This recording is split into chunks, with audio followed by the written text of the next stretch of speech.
So in my last video, I made a houppelande gown, and in today's video, I'm going to be altering the houppelande gown into a Burgundian gown. So sorry if you really like the houppelande gown, but I'm going to turn it into a Burgundian gown.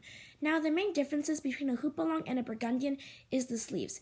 Houppelande gowns have these very, very wide drapey sleeves, hanging sleeves, while Burgundians have these really fitted sleeves. Also, the silhouettes are different. Houppelande gowns are much more baggier, and Burgundians are a lot more fitted. Also, the headdresses are different. So, this is the headdress that I made for my houppelande gown.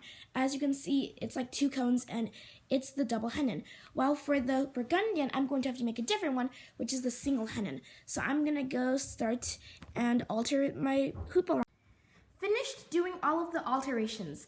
So the first thing I had to alter was the neckline. So I cut it into this deep V-shaped, and I also added this white collar and got rid of the original. Now historically, this was probably made out of fur. I don't have fur because it's way too expensive. And this green thing instead of the front, I'm pretty sure it was like called the stomacher or something, I don't know. But it was supposed to be attached to the girdle, but I attached it to the actual dress itself. Now another thing that I changed was the position of the pleats. My houppelande gown had the pleats inside the front, but I moved the pleats to the side and towards the back.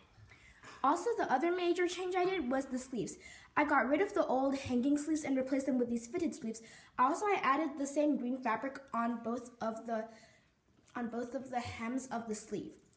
Now, the other major thing that I did was the hat. I made an entirely new headdress.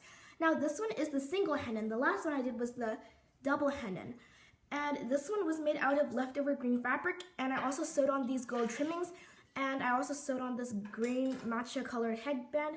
Now for the veil, I know last time I glued it, but I realized the glue doesn't really keep it in place all that well, so this time I actually pinned it like how they did it historically.